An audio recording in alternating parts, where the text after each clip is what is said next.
WADR, promoting dialogue. It's 6 p.m. in Dakar and Banjul. Good evening and welcome to Newslink here on West Africa Democracy Radio, broadcasting on 94.9 FM and worldwide at wadr.org. First, the headlines.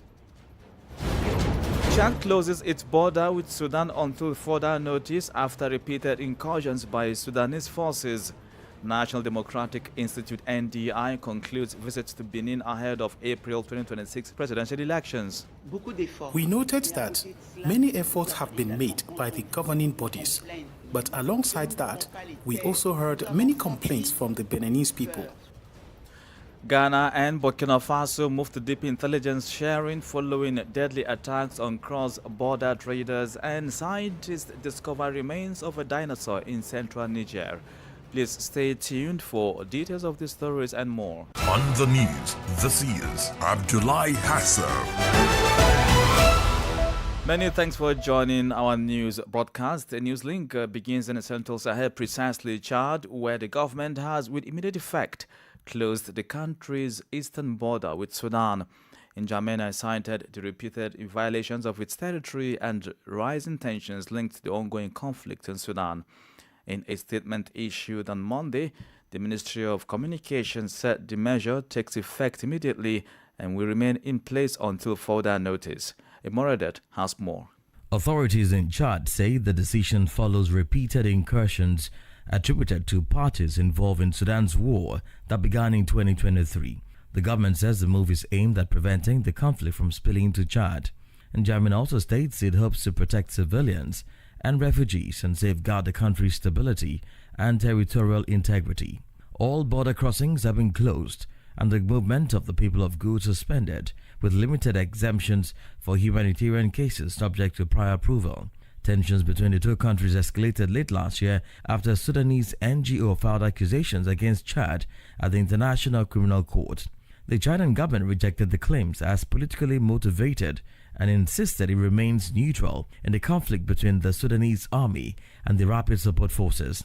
Chad says it has hosted more than 1.5 million Sudanese refugees since 2023. It also reported a deadly drone strike on a military camp in eastern Chad in December, warning that any further violation of its territory could prompt a response under international law. A report filed in by Imoradet. Meanwhile, Burkina Faso and Ghana have agreed to intensify intelligence sharing and counter-terrorism cooperation following recent attacks that claimed the lives of Ghanaians, including traders operating in Burkina Faso. Samuel Ablakwa says the renewed security collaboration follows high-level talks with Burkina Faso's leadership during a two-day official visit.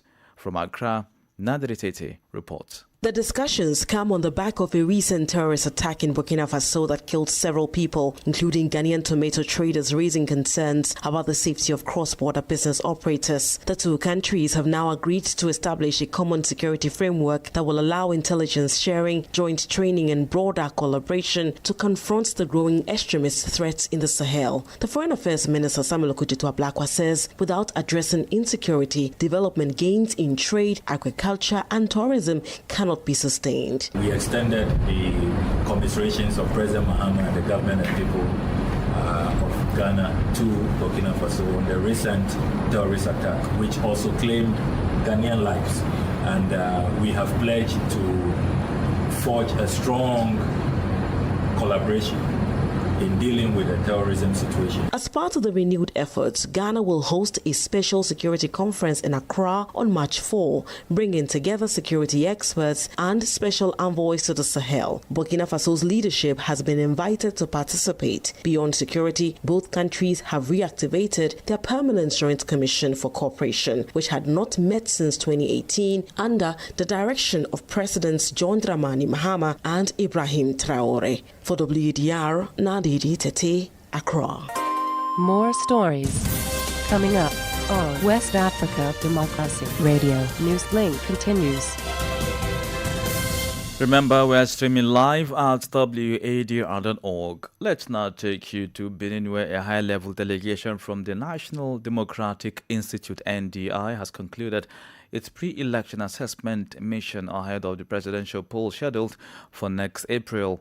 Following intensive consultations with key stakeholders, the Institute is calling for urgent political dialogue to de-escalate tensions and ensure a credible process.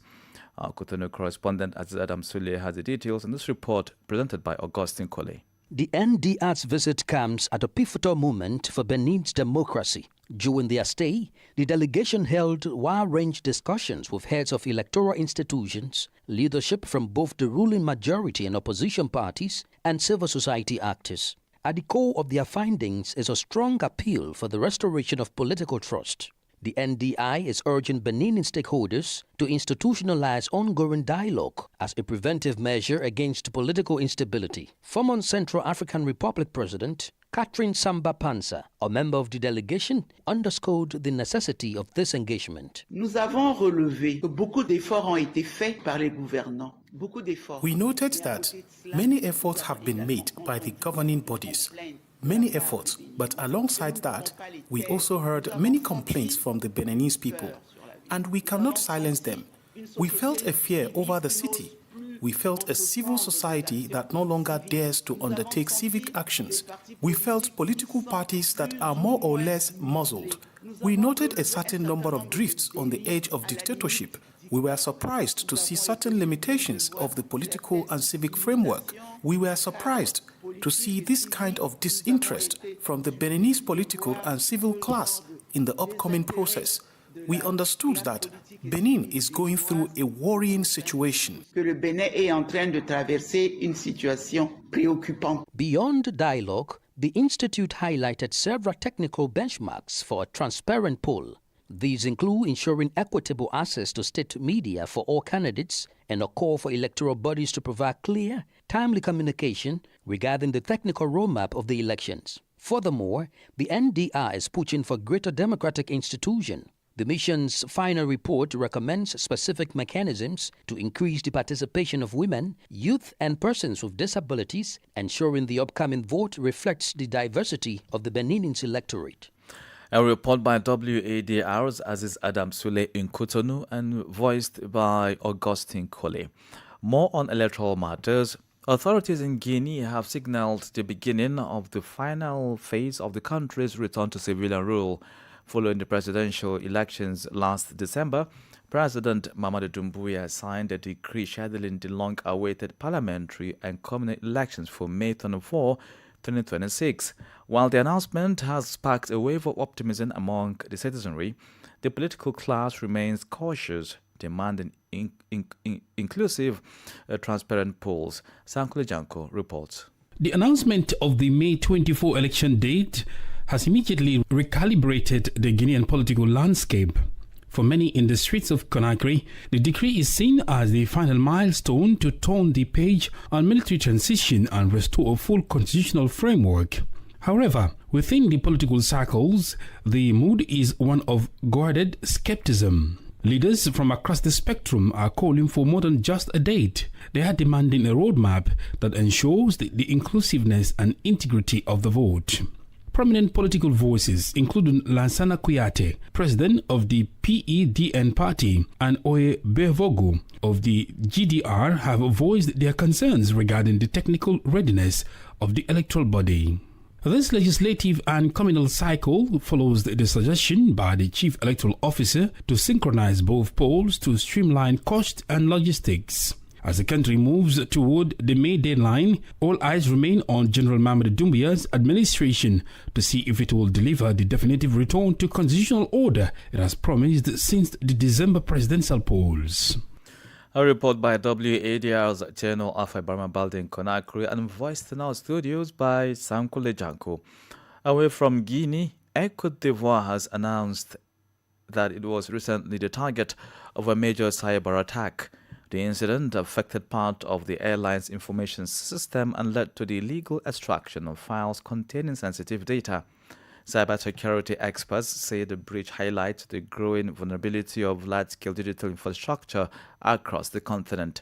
Usman Umar completes the story. The incident occurred on the night of Sunday, February 8, 2026, and was made public last week. Within minutes, hackers managed to access and extract large volumes of sensitive company data. Cybersecurity expert Ves Armand Bolu says the breach may have resulted from both technical and organizational weaknesses. This type of attack can occur on several levels. It may involve outdated software, or it could begin with a phishing attack that then leads to a ransomware attack. It can also exploit security tools used by external service providers to access different systems. While the airline was able to maintain operations by quickly activating its business continuity plan, the attack highlights the growing challenge of cyber crisis preparedness. According to Bolu, the potential consequences could be significant financially and in terms of trust among partners and customers. He recommends that companies strengthen external data filtering, invest in robust security procedures, and implement protection systems tailored to their operational realities. A report filed in by our Abidjan correspondent and voiced by Usman Omar. Just before the break, we take you to Mali, where the transitional government has placed local manufacturing sector at the forefront of its economic recovery strategy. In a sweeping new directive, the Ministry of Economy and Finance has ordered all ministerial departments to prioritize indigenous goods in their budgetary allocations. The move is designed to stimulate national enterprises and systematically dismantle the country's reliance on imports. Here's a report by Aliyu Cham and presented by Christopher Aticho. In a bold step towards economic self-reliance, the Malian authorities are shifting the state's massive purchasing power towards the domestic market. The new mandate specifically targets the procurement of locally manufactured furniture, processed foods, including indigenous teas and juice, and national sanitary products. Under the 2026 fiscal framework, every government department is now required to earmark approximately $100 million specifically for the acquisition of made-in-Mali goods. According to the finance minister, this is not merely a fiscal adjustment, but a strategic intervention to provide Malian businesses with the guaranteed offtake they need to scale. Economist Modibo Mao Makulu views this initiative as a critical catalyst for macroeconomic stability. He believes that by leveraging state consumption, Mali can spark a chain reaction of industrial growth. Si vous regardez notre balance commerciale, if you look at our trade balance, the products we consume the most are hydrocarbons. We don't produce any, so we are forced to buy abroad. But on the other hand, food products are our fourth largest import item, even though Mali is an agricultural power. Take powdered milk, for example. Mali has the second largest livestock population in West Africa and the 10th largest in all of Africa. Yet, we continue to buy 30 billion worth of powdered milk from abroad. This is what we must encourage, that local production can be consumed locally. This would allow the economy to grow and enrich all the actors involved in this sector. L'ensemble des acteurs qui sont impliqués dans cette filière. This policy alignment coincides with a broader regional trend. Like several of its neighbors in the Waimo zone, Mali traditionally dedicates the month of October to promoting local consumption. However, this latest budgetary mandate suggests that the government is moving beyond seasonal advocacy towards a permanent structural transformation of the national economy. Aliyu Cham's report, voiced by Christopher Aticho. You are listening to Newslink here on West Africa Democracy Radio, broadcasting on 94.9 FM and live online at wadr.org. Here's a reminder of our top stories. Chad closes its border with Sudan until further notice after repeated incursions by Sudanese forces. National Democratic Institute NDI concludes visits to Benin ahead of the April presidential election. Ghana and Burkina Faso moved to deep intelligence sharing following deadly attacks on cross-border traders. Still ahead in the news, scientists discover remains of a dinosaur in central Niger. We also have the guest interview and sports news. Please stay with us. Fresh and breaking news all the time. Hear it first as the news breaks, only on West Africa Democracy Radio. Newslink continues. Many thanks for staying with us. In Niger, the discovery of a new type of dinosaur is drawing global scientific attention. The species known as Spinosaurus mirabilis is believed to have lived around 95 million years ago. Its fossil remains were uncovered in central Niger's desert during a month-long expedition led by American paleontologist Paul Serrano. More details with Francis Boniface. Researchers have made a major new discovery in Teska, located in the central region of Niger. After an initial mission in 2019, a team of about 20 scientists returned in 2022 for 3 months of excavations in the desert. During their stay, they collected numerous fossil remains. Among them were the bones of a previously unknown dinosaur, now named Spinosaurus mirabilis. Scientists say the dinosaur measured about 12 meters long and weighed between 5 and 7 tons. It lived in the region nearly 95 million years ago. The mission was led by American paleontologist Paul Serrano, a professor at the University of Chicago. Researchers said the discovery highlights Niger's key role in understanding Africa's dinosaur history as the country moves forward with plans to build archaeology museums in Niamey and Agadez. Francis Boniface reporting. Away from that interesting report, we head to Liberia, where President Joseph Boakai is urging foreign missions in the country to deepen their engagement with Monrovia, stressing that international cooperation is key to national development. He made the call during a New Year's reception for members of the diplomatic and consular corps and development partners at the Executive Mansion.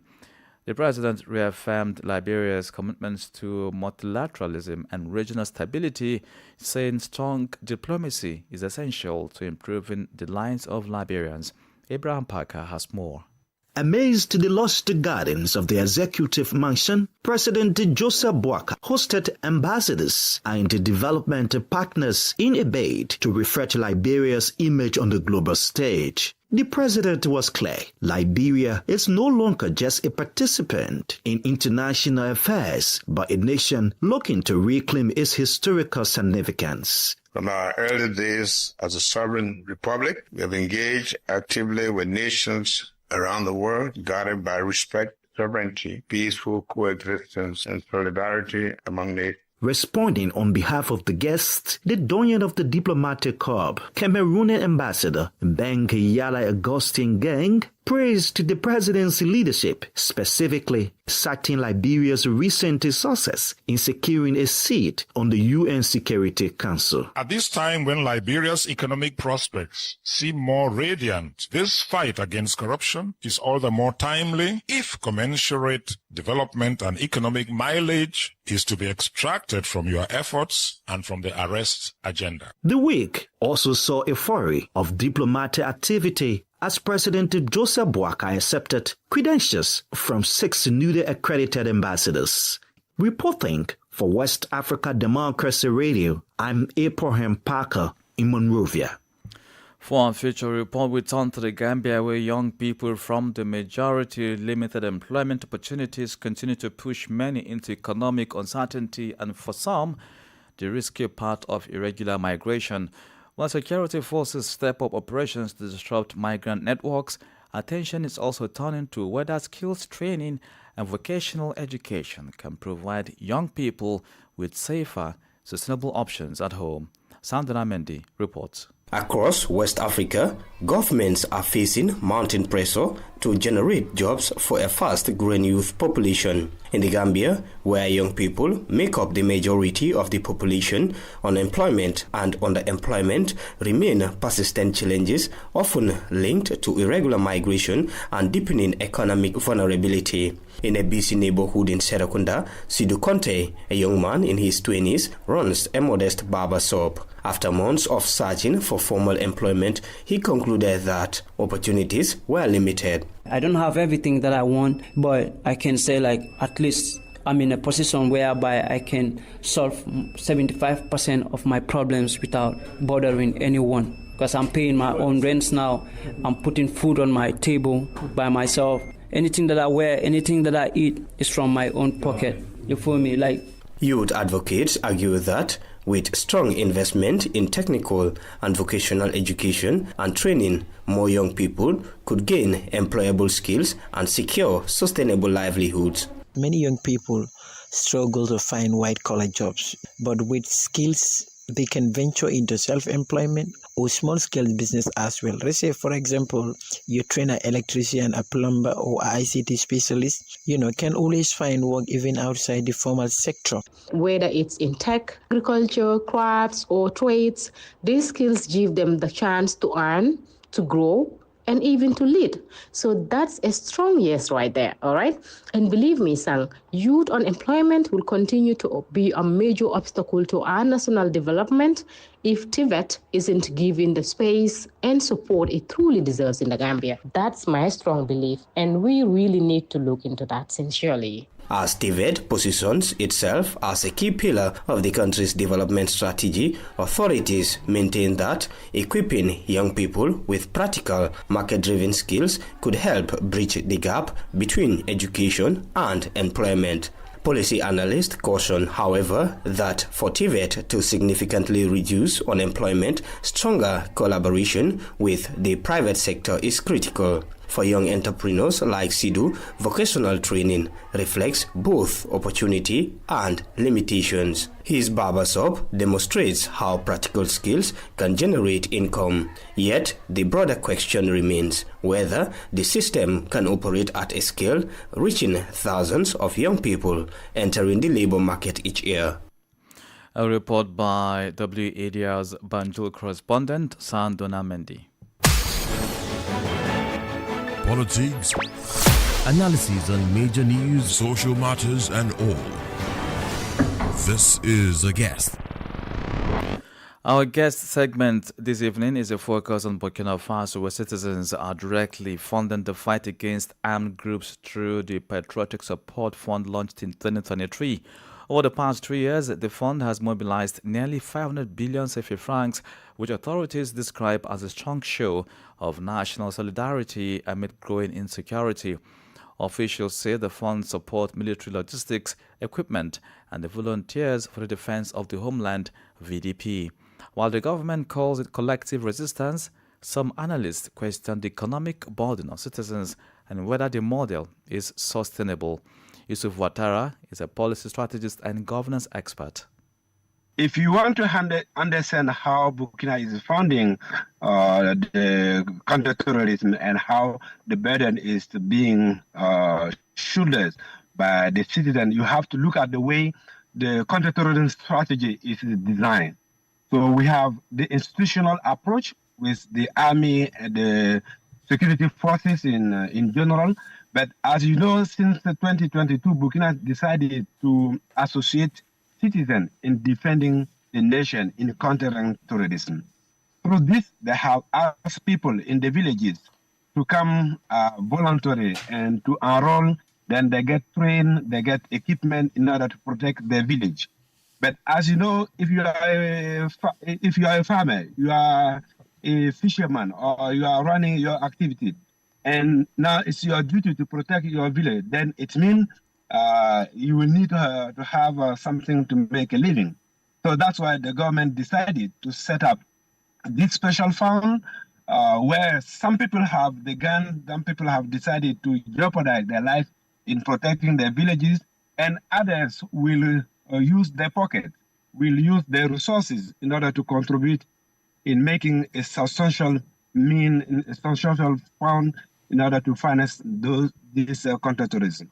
So this fund primarily is for volunteers, while we have the army, which is supported by the budget. I want to ask Mr. Ouattara, because you are on the ground and you seem to be optimistic that this would help.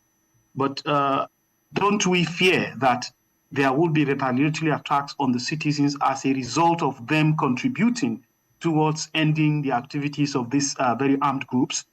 Do we have such fears among the population in Burkina Faso? Yes, it's not just a fear, it's a reality.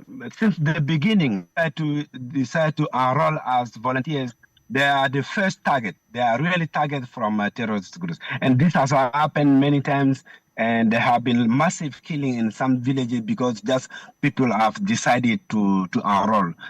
But when it comes to the funding, I think Burkina Faso requires a lot of studies and a lot of consideration. We all think that funding development, funding the government action, taxation, and the budget is the main instrument in funding the government action, including security.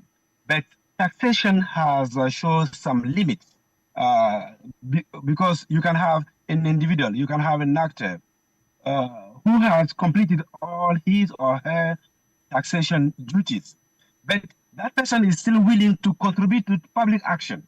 That person is still willing to contribute to development or for security.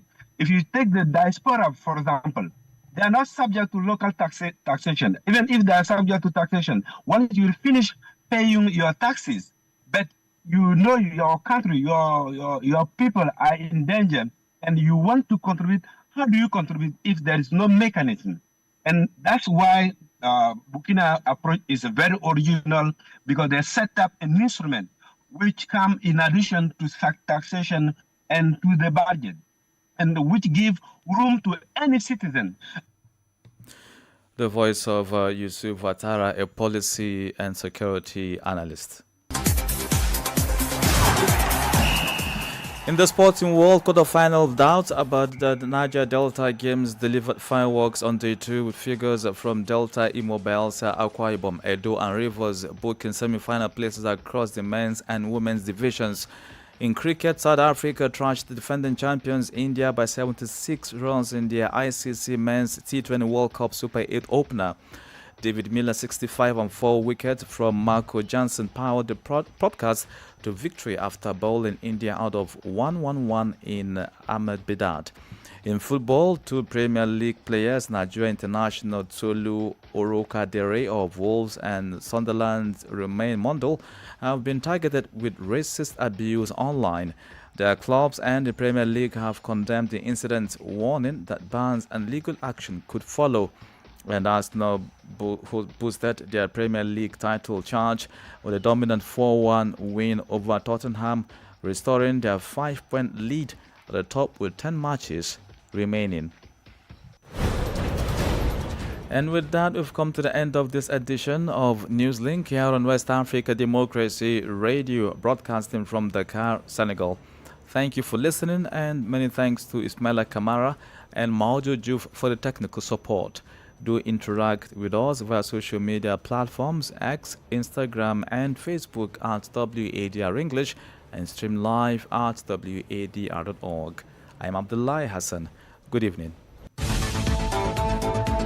And many thanks to you for listening to Newslink via Hot 104.3 FM, Newmi FM 94.0, Hilltop Radio 104.7 FM, and Veritas Radio 102.9 in Banjul, the Gambia. We also appreciate our listeners in Liberia via Alternative Youth Radio 98.9 FM, Lofa County, Radio Kagama 94.5 FM, Nibe County, DCN Radio 91.3 FM, Riverside County, Wakat FM Radio, Banga, Liberia, Radio Baf FM 91.3 Sierra Leone in Nigeria, and Love 104.5 FM Abuja. For you listening via Radio Pad 95.1 Damango, Savannah region, and on Royals FM 104.7 Wenchi, Ghana, we say a big thank you. Remember, West Africa Democracy Radio is all about you, your views, and your opinions.